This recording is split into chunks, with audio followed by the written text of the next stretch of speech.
What's up guys, Houndish here, and we're back today with another weekly reset in Destiny. So it is the 16th of March and Season 13 is rolling on. Of course this week we've got a new weekly quest, and we'll see how the story progresses, but also Grandmaster Nightfall's return. So we'll cover that as well as a new game update with a few useful fixes, then otherwise we'll touch on the weekly challenges, relevant vendors, rewards, activities, and more in the video. So if you guys enjoy this one, a like rating below really does help us out, but now let's get into it.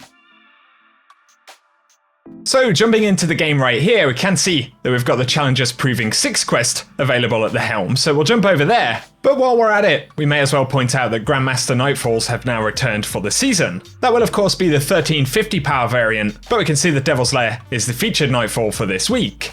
And the featured weapon will be the Swarm, where we'll also be able to get Adept versions in the Grandmaster, so if you do jump in, then good luck hunting down those rewards. And of course there are a bunch of pinnacle drops in there as well. And then of course when we get into the helm, we can go to the war table to pick up the Challengers Proving quest. A bit shorter this time around. The first step is to wield the Hammer of Proving to pillage Cabal gold. And of course we need to do that in playlist Strikes, Gambit, Crucible, Events, Dungeons, Nightmare Hunts, or the Blind Dwell. Then for step 2 we use the gold to socket a Challenger Medallion, then jump into the Battlegrounds playlist, before returning to Helm to meet Saladin, Osiris, and Zavala at the war table. So there could be some pretty intriguing story stuff there this week. Then of course for our weekly challenges, for week 6 as always, there's the one to complete the weekly quest. Then we have a challenge to defeat combatants using SMGs, of which we need 400. As well as defeating 80 combatants using sniper rifles, submachine guns, rocket launchers, or bows in the Nightfall ordeal. And then we need to defeat 65 elite or boss cabal anywhere in battleground missions, and that'll reward the war table reputation for the week. And then calibrating weapons against Fallen, of which we need 200. Acquiring the Phoretic ornament for the Salvager's Salvo, and completing any Grandmaster Nightfall. Moving over to the Eververse store though, as always there are a bunch of items featured for silver on the front page. We've got the Dead Man's Tail ornament and a few other things, but there is the Bright Dust section for the front page, so we've got Descendant Vex Chrome for the shader, as well as the Whipcrack Sparrow, and then we've got the Haliosan shell right there, and the Belvedere ornament for the Prospector. But on the main Bright Dust page we've got a Sour Taste, an exotic emote, as well as the Flailing Dance emote, and then we've got the Threat Display ship.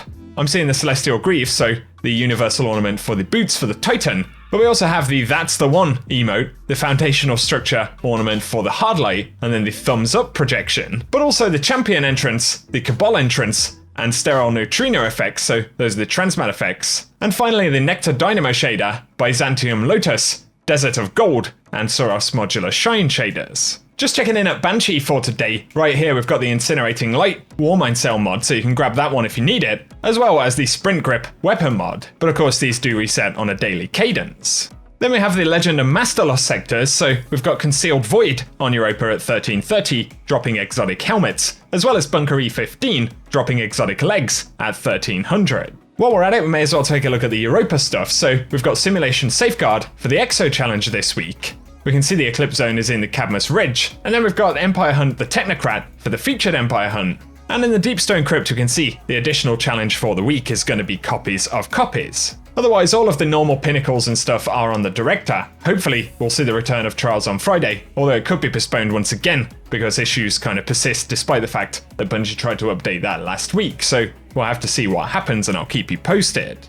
For a preview of the patch changes we had today, they've fixed a bunch of issues in the Fallen Saber Strike, including where the boss wouldn't spawn, improved objective waypoints, and some other kind of minor bugs, and then also some fixes for Devil's Lair. Sepix Prime now has a boss health bar, they fixed some floating environment objects, and a couple of other bugs, but also there should be the fix that'll disable the ability to do 12-man PvE activities this week. Although players may find another way, you never know. And then for armor, they fixed a problem where the Linear Actuator's exotic perk for Titans wasn't actually triggering properly, missing flavor text on Battle Harmony, as well as Omnioculus, two of the exotics for the season, and then Omnioculus also will no longer grant melee energy when making only yourself invisible, and Curious of the Falling Star no longer grants an overshield when used with supers other than Thunder Crash. They've also reduced Arbalist's aim assist, added rumble to the end of Dead Man's Tails reload, so that'll affect controllers, missing flavor text on a bunch of other season weapons, and a couple of other things, but I will link the full patch notes down in the description box below if you want to check it out. The final thing to touch on content-wise though would be in the Dreaming City, and the Ascendant Challenge is going to be the first one in the rotation, Ouroborea, which is found in Aphelion's Rest in the Strand. So